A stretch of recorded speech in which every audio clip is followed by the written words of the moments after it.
My ex-husband once laughed in my face and called me an embarrassing old woman he wished he'd never married. That moment nearly destroyed me. Now, a decade later, I stood trembling in a cold, sterile examination room as that same cruel laugh echoed off the pale yellow walls. My heart slammed against my ribs and a chill prickled up my spine. I couldn't believe who was standing across from me. Him. Dr. Paul Henderson, the internal medicine specialist called in for a consult, was none other than the man who had shattered my heart 10 years ago. And here he was again, sneering at me over the rim of my medical chart. Paul's lips curled into a smirk as he scanned the page, then lifted his eyes to my swollen belly. "Ha," he scoffed, shaking his head in disbelief. "A 48-year-old pregnant woman. You've got to be kidding me." I swallowed hard, my throat dry. My fingers instinctively went protectively to my abdomen. The room felt suddenly smaller, the air heavy with the weight of impending disaster. I willed myself to stay calm, for the baby, if nothing else. "Hello, Paul," I managed to say, my voice tighter than I intended. He ignored my greeting entirely. "It's almost impossible to give birth at your age," he continued, his tone dripping with condescension. He gave a cruel little laugh under his breath. "Frankly, it's embarrassing. A grandma playing pregnant teenager. It's absurd." His words hung in the air like poisonous gas. For a moment, all I could hear was the rush of blood in my ears. I felt the nurse beside me shift uncomfortably and shoot me a worried glance. The obstetrician, Dr. Lee, paused in the middle of prepping the ultrasound machine, clearly taken aback by Paul's outburst. I clenched my jaw, a hot flush of humiliation and anger flooding through me. I remembered this feeling all too well, the way Paul had of making me feel small, worthless, old.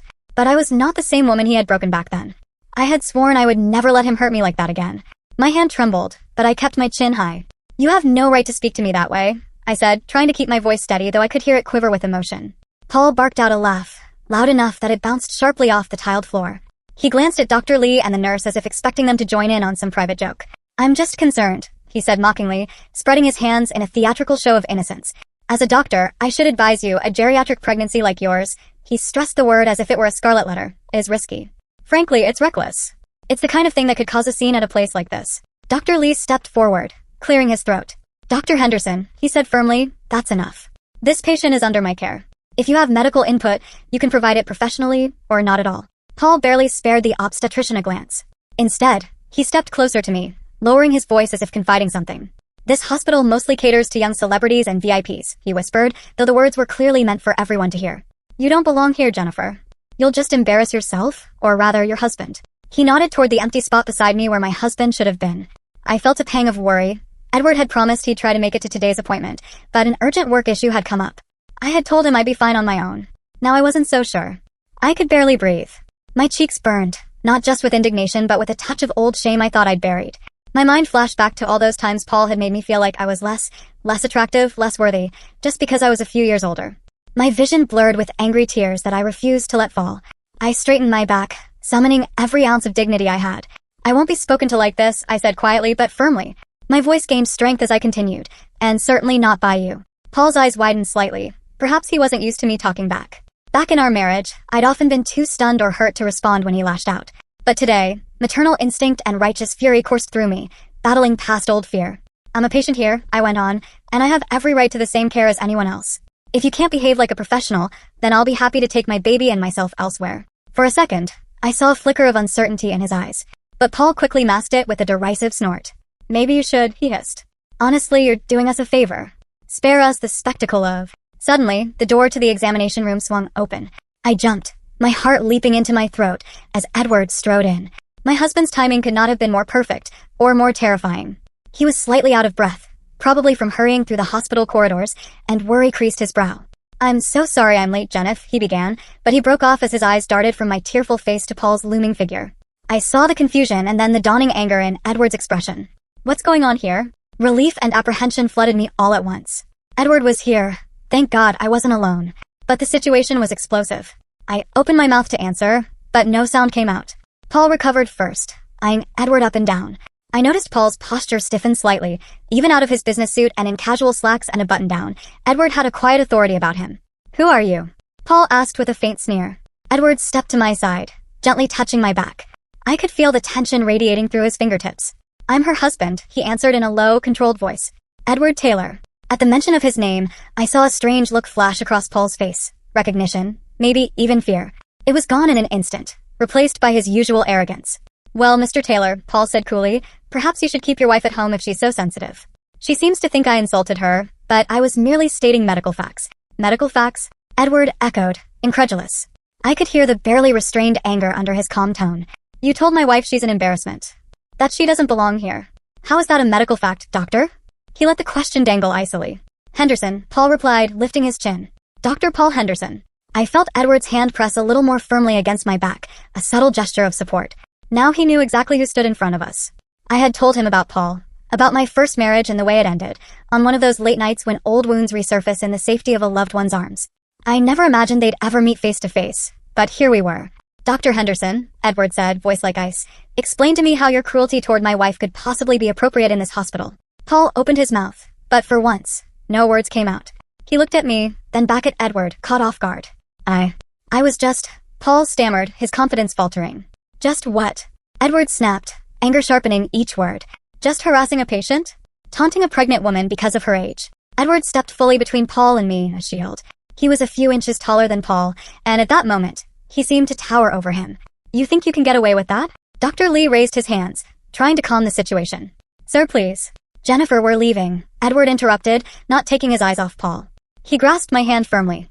I won't let you be treated like this. He practically growled at Paul, and I will be speaking to the hospital administration about this. Paul blanched.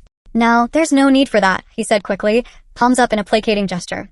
Let's not overreact. A bitter laugh tore from my throat. Overreact? After everything you've done, you have the nerve to stand there and say we're overreacting? Asterisk. My composure cracked. Years of hurt fueled my words. My voice quivered with fury and anguish I could no longer contain. Paul's face hardened, his eyes flashing. Everything I've done, he spat.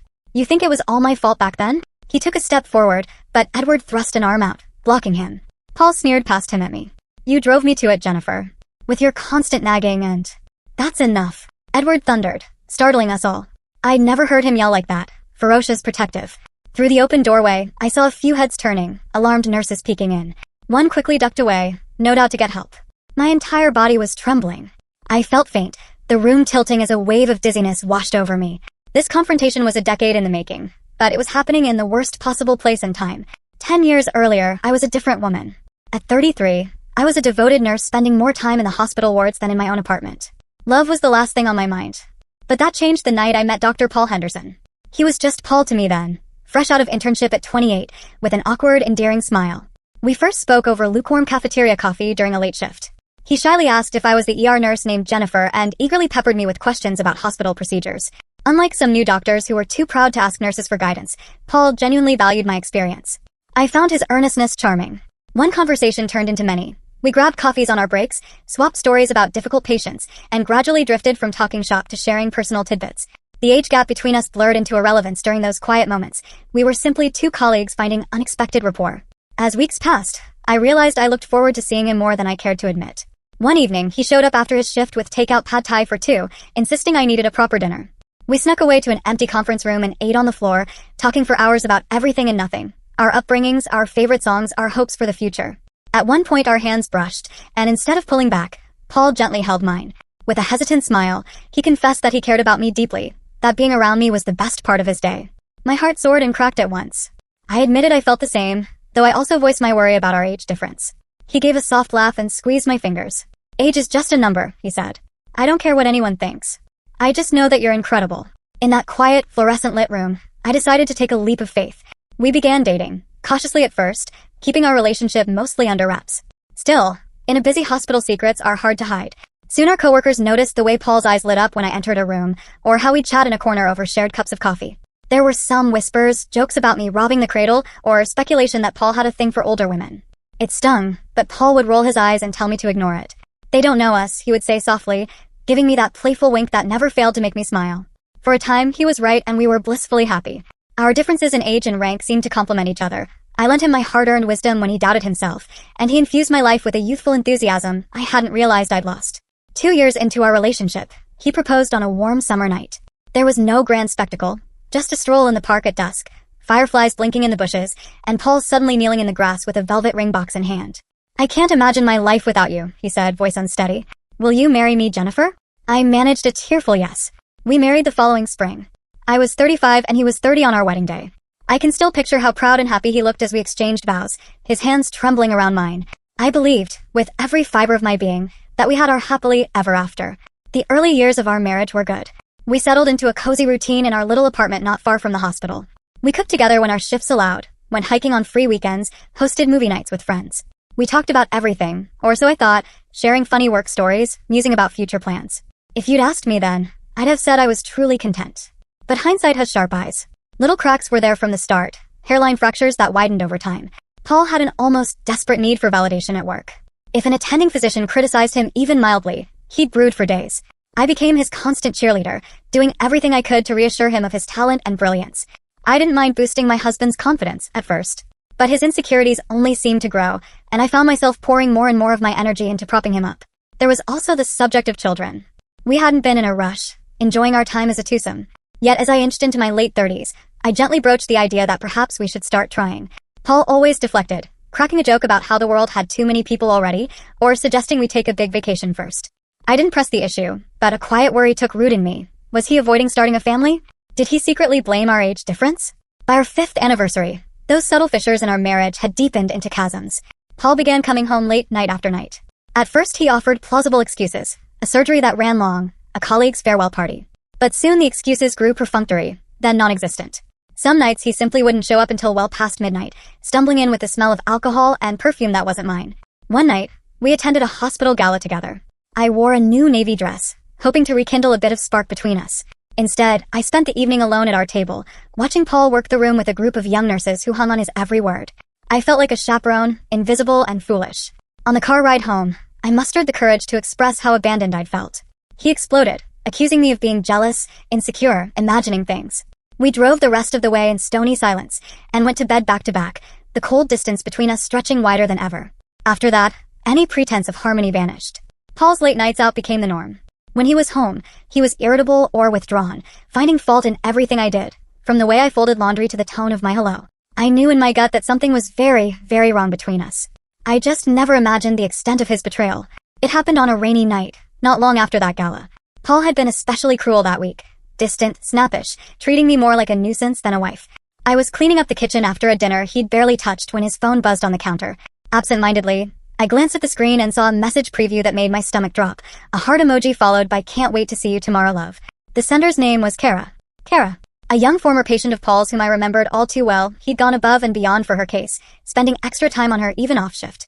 At the time, I'd admired his dedication. Now, I realized with dawning horror there was more to it. Hands trembling, I unlocked his phone. We still knew each other's passcodes then. The text thread unfolded like a nightmare. Dozens upon dozens of messages at odd hours, intimate nicknames, plans for secret meetups. And then the dagger through my heart. One message from her: "I'm so happy you're going to be a father, Paul. Love you. Father." The word blazed in my vision. I read it again and again as if it would change. She was pregnant, carrying his child. My gasp must have been audible, because I suddenly heard Paul's voice behind me. "Jennifer." He stepped into the kitchen, rainwater dripping from his coat, and froze as he saw his phone in my hand and my face drained of color. For an instant, he looked guilty, panicked even. Then, in the blink of an eye, his expression hardened into defiance. "Give me the phone," he said quietly. I clutched it to my chest. "She's pregnant," I whispered, my voice barely there. "How could you?" The question dissolved into a sob before I could finish it. Paul took a step forward, hand out. "It's not what you think." I backed away as if he'd struck me. "Not what I think." My voice sharpened, strengthened by outrage. "I think you've been sleeping with her. I think you got her pregnant." Am I wrong? He shut his eyes and let out a long breath, shoulders slumping. When he opened them again, there was no contrition left, only irritation. "All right," he snapped. Yes, I'm seeing Kara. And yes, she's having my baby." The casual way he said it, as if discussing the weather, made my vision blur red. I couldn't find air to breathe. "Why?" I choked out. "How could you do this to us?" He rolled his eyes, actually rolled his eyes. "Don't turn this into some soap opera. It just happened. Just happened." I repeated, a wild laugh escaping my throat. "You accidentally fell into her bed?" "I felt trapped, Jennifer," he shot back, anger flaring in his voice now. "Our marriage, it wasn't what I wanted anymore. We weren't working." I stared at the man I thought I knew. "We could have worked on it," I said, tears streaming now. "You never said a word to me, Paul. You never gave us a chance. I loved you." He shook his head, a sneer curling his lip. "Maybe we rushed into marriage. I was too young, and you." He paused, then spat it out. "You were too old." I actually recoiled as if slapped. "Excuse me." He began to pace, running a hand through his damp hair. "Let's be honest. This was never going to last. We wanted different things. Kara," he faltered then pressed on, "Kara gets me. She's not constantly nagging or worrying like you. And yes, she's younger. She has her whole life ahead of her. Being with her doesn't feel like some obligation. Each word hit like a punch to the gut. I had to grip the edge of the counter to stay upright. You miserable coward, I hissed. If you were unhappy, you could have told me. We could have separated honorably. He barked a laugh. And have everyone at work know my marriage failed? No thanks. This way. He gestured vaguely. This way you look like the reason it failed.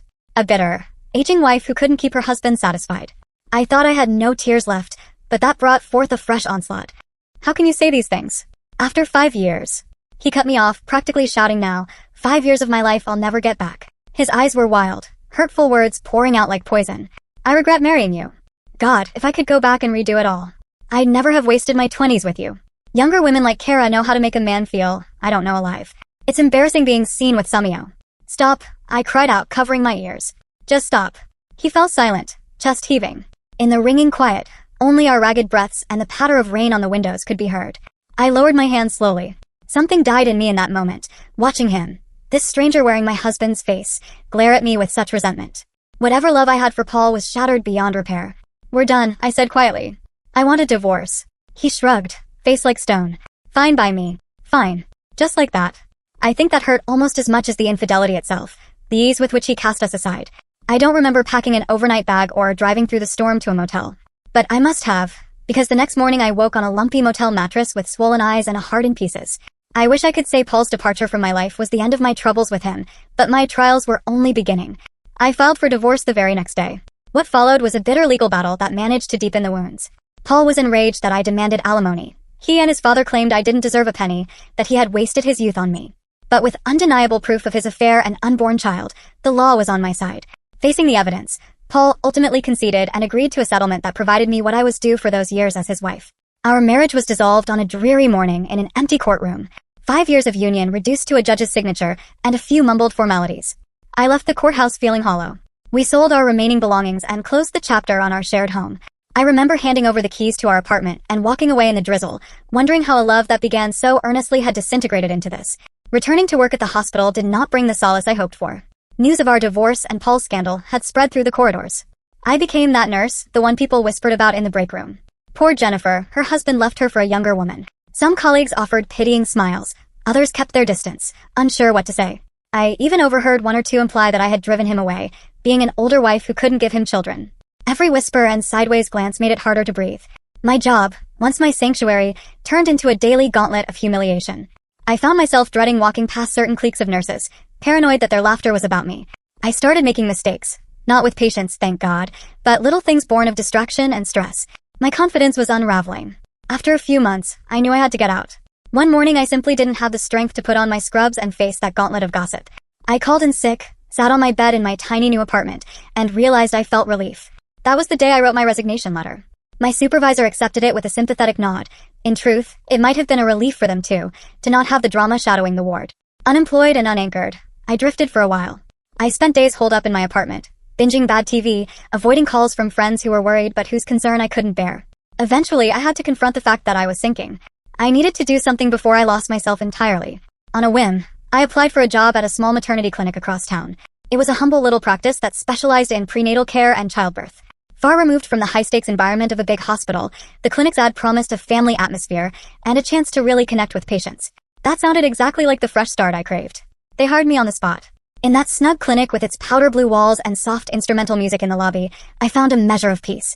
The work was intimate and rewarding, coaching anxious first-time moms through their labors, celebrating with parents when they heard their baby's heartbeat for the first time. In the gentle rhythm of new life and hopeful families, I began to heal. My colleagues knew me only as Jennifer the capable nurse, not Jennifer the discarded wife. It was a blessing. Nearly a year passed. I was still fragile in some ways. Loud arguments could leave me shaking, and I avoided any mention of my ex, but I felt a semblance of normalcy returning. I woke up with purpose again, looking forward to work. Then, on an otherwise ordinary afternoon, fate sucker punched me. It was a slow day. I was filing some paperwork when I saw the name on the next patient's chart, Kara Henderson. My stomach lurched. Henderson. And a first name that, paired with that surname, turned my blood to ice. Surely, it had to be a coincidence? Henderson isn't such an unusual name, I told myself. But the doubt made my hands shake as I opened the door to the waiting area and called, Kara? She looked up, and we both froze. It was her. The younger woman who had blown apart my world was sitting in our clinic, her belly visibly round under a maternity top. I felt an almost absurd sense of disbelief. Of all the clinics in the city, she'd chosen mine. For a moment, I couldn't move or speak. Then professionalism took over. I forced a polite smile and guided her to an exam room. My heart was jackhammering in my chest, but I proceeded with the intake questions as if she were any other patient. She answered in monosyllables, eyes flickering to my name tag and away. I wondered if she felt guilt. I wondered if she should feel any. Her pregnancy was about 3 months along, perfectly on track. Everything looks good, I managed to say at the end of the appointment. She mumbled a thank you. We never acknowledged that we knew each other in any other context. Frankly, I was proud just to get through the exam without my voice shaking. When she left, I locked myself in the bathroom and cried, out of anger, out of grief, I'm not sure. It felt like fate was mocking me. Even here, in my safe little haven, I couldn't escape the shadow of Paul and his new life. A couple weeks later, Kara returned for a routine checkup. I hoped, prayed, that she'd come alone again. I even swapped with another nurse to avoid being assigned to her care, just in case. But life isn't that kind. I stepped into the waiting area and there they were. Kara, and Paul sitting right beside her. I swear the temperature in the clinic dropped several degrees. For a split second, the three of us stared at each other. I took in the sight of his hand resting possessively on her lower back, her slightly nervous pallor, his look of startled recognition turning into a scowl. Jennifer, he said, as if my name were a curse. My throat went bone dry. Hello, Paul. I somehow managed, my voice sounding far away. Kara, right this way. Maybe, I thought we could proceed without incident. We were adults, weren't we? But as Kara stood up, Paul stepped between us. What are you doing here? He hissed under his breath. I work here, I responded, keeping my tone as even as I could, aware of the other patients glancing over curiously. Let's go into the exam room and... This is unbelievable, he cut me off, voice rising slightly. Did you follow us? I felt as if I'd been slapped. Follow you. I echoed. Don't be ridiculous. I had no idea. Kara touched his arm. Paul, maybe we should. He shrugged her off, eyes never leaving mine. You expect me to believe it's a coincidence you're here, in this tiny clinic? After what you pulled in court. His voice dripped with suspicion and accusation. Heat rushed to my face. It is a coincidence, I said through clenched teeth. I got this job long before I knew. Paul snorted, turning to address the entire waiting room. She's my ex-wife, he announced, as if exposing a criminal. Gasps and awkward shuffles from onlookers ensued. I think she's been unstable, showing up where she doesn't belong. I could barely see through the hot tears of humiliation welling in my eyes. How dare you, I whispered. I have done nothing.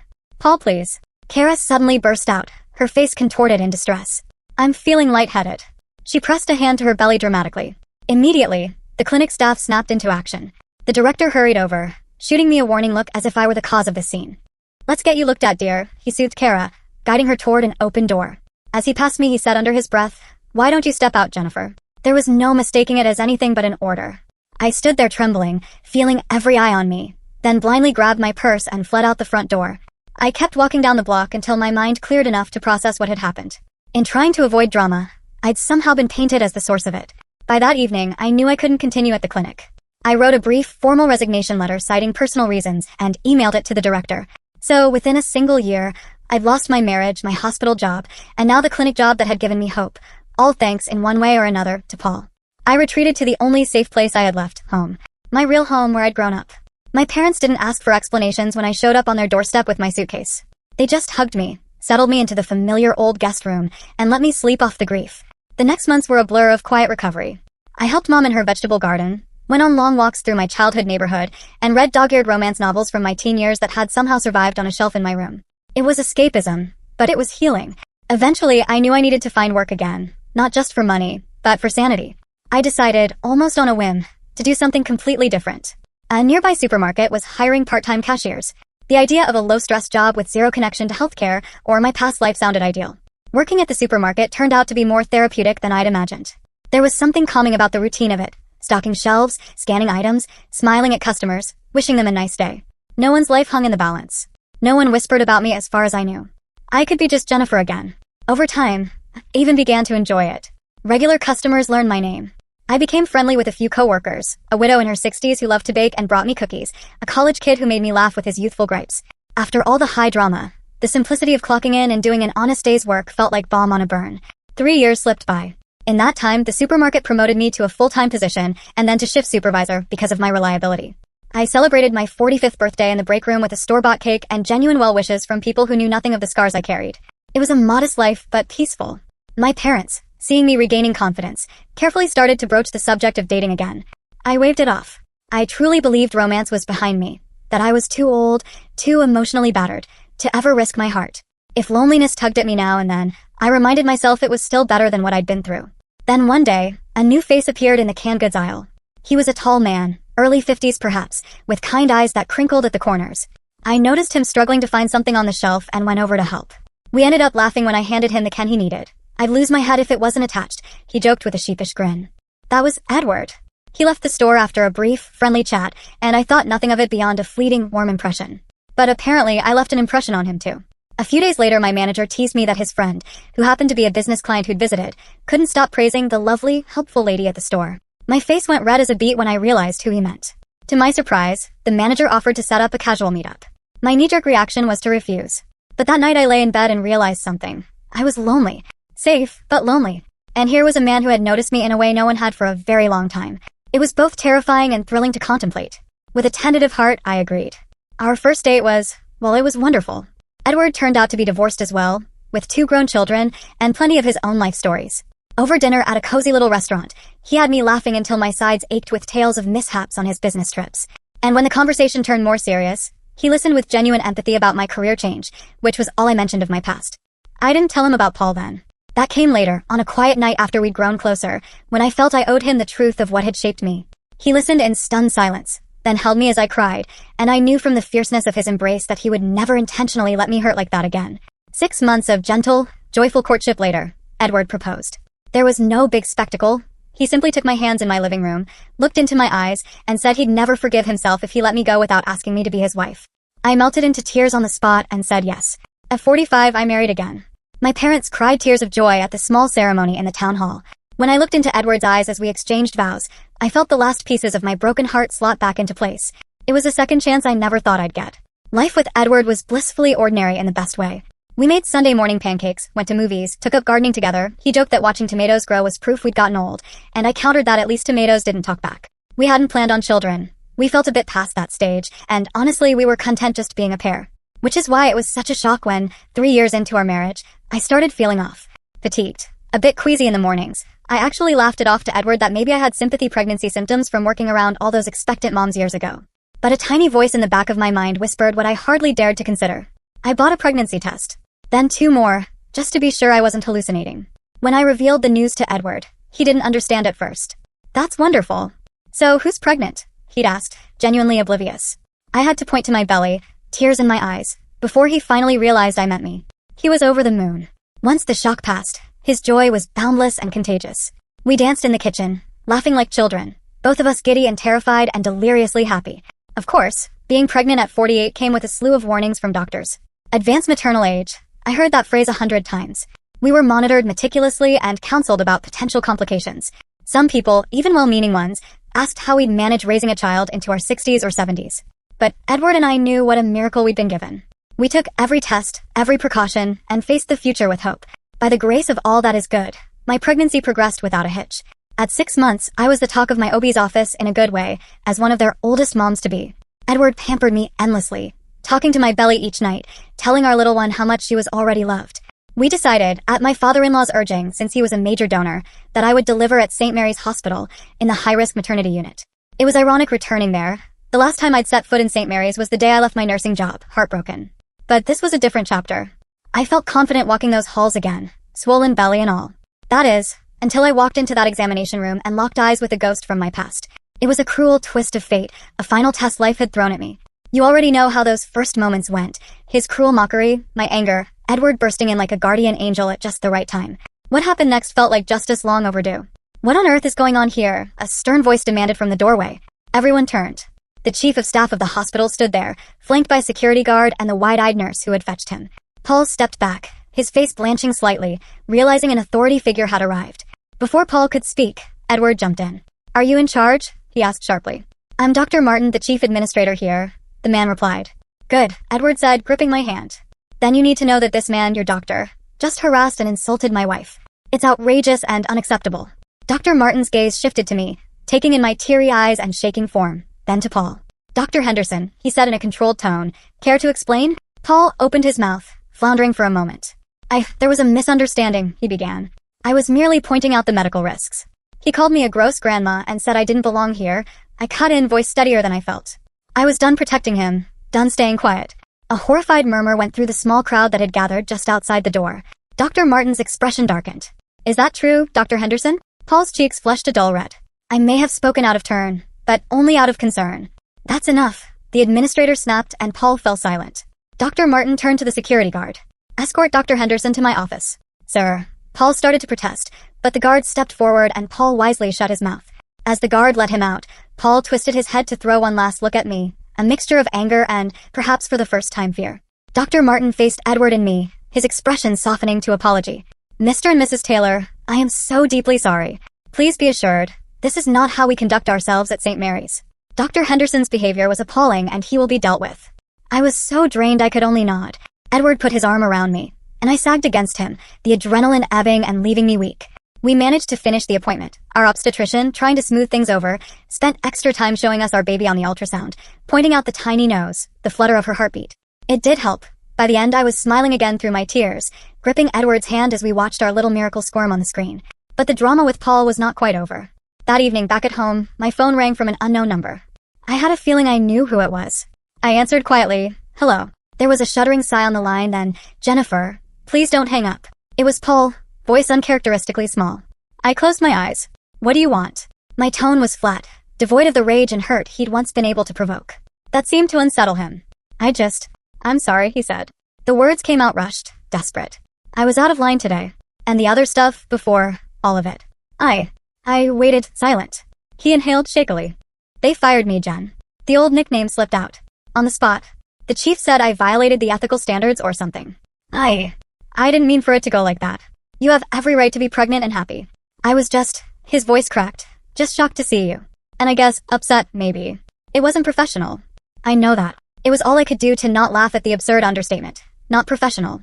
I lost my job. And God, my wife left me last year. Took our son and moved to her parents. She said I was. He let out a bitter laugh, toxic. Maybe she's right. I haven't seen my boy in months. No hospital will touch me now. He was rambling, unraveling. I felt a distant, grim satisfaction. This was karma, finally come round.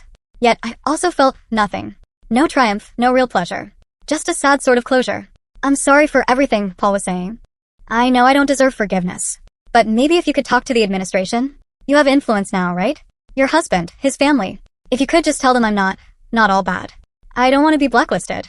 Jen, this is my career. That broke my silence. Your career. I echoed. You think I'm going to lift a finger for you after everything? I know, he backpedaled, voice cracking.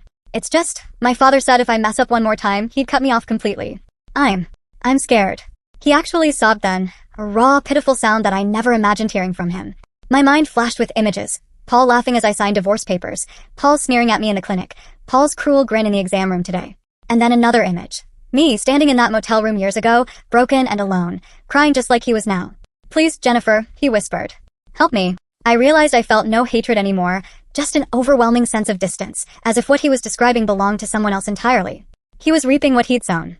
No, Paul, I answered softly. I can't help you. Not now, not ever. This is your doing. You need to live with it.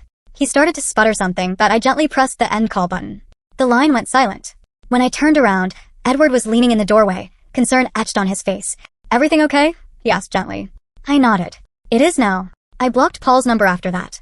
Apart from a brief glimpse of him a few weeks later, working, of all places, at a convenience store near the hospital, looking tired and haunted as he mopped the floors, I never saw or spoke to him again. When he spotted me that day behind the counter, our eyes met for a flicker of a moment. He looked as if he might say something, but I quickly turned around and walked out before he could. I owed him nothing, and I think he finally knew it. The following spring, I gave birth to a healthy, beautiful baby girl. At 49 years old, I found myself weeping tears of pure joy as I held my daughter for the first time. We named her Hope, because that's what she brought back into my life. She had Edward's warm brown eyes and, to my endless amusement, my stubborn chin. Edward was positively smitten from the moment he saw her. In the hospital room, he cradled our tiny girl in his arms and looked at me with tears in his eyes. Thank you, he kept whispering. Thank you for this gift. I could only smile and shake my head in wonder. After everything, after all the heartbreak and loss, I had been given this perfect little family. Life, as it turned out, had saved its sweetest chapter for last. The years that followed were a blur of sleepless nights, first giggles, tiny footsteps, and more love than I ever thought possible. Yes, Edward and I were older than most new parents. We joked that playdates with toddlers left us needing naps as much as the kids. But we cherished every second, every milestone. Sometimes, in the quiet of early morning, I'd rock Hope back to sleep and watch Edward dozing in the armchair nearby. This kind, loving man who had come into my life so unexpectedly. And I'd think about the winding road that led me here. The pain that once nearly broke me had, in a strange way, paved the path to my greatest happiness. One evening, after we'd put a rambunctious 3-year-old Hope to bed, I found myself standing on our porch, watching the sunset paint the sky in hues of gold and purple. Edward came up behind me and wrapped his arms around my waist, resting his chin on my shoulder. We stood there quietly, listening to the distant chirp of crickets. "Penny for your thoughts," he murmured. I placed my hands over his. "I was just thinking about how life turns out," I said softly. He squeezed me a little tighter, the question unspoken but understood.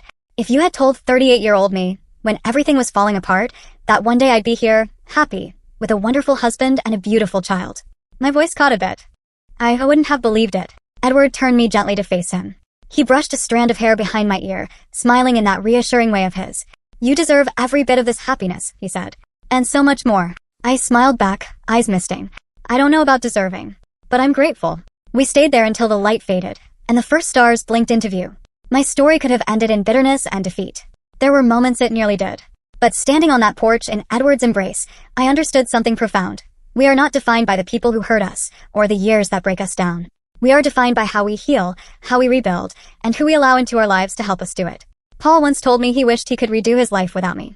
For a long time, those words haunted me, fueling my insecurities. But now I see that I was never the problem. His cruelty was a reflection of him, not me. In the end, I didn't need to turn back time. Life moved forward, and it brought me exactly where I was meant to be.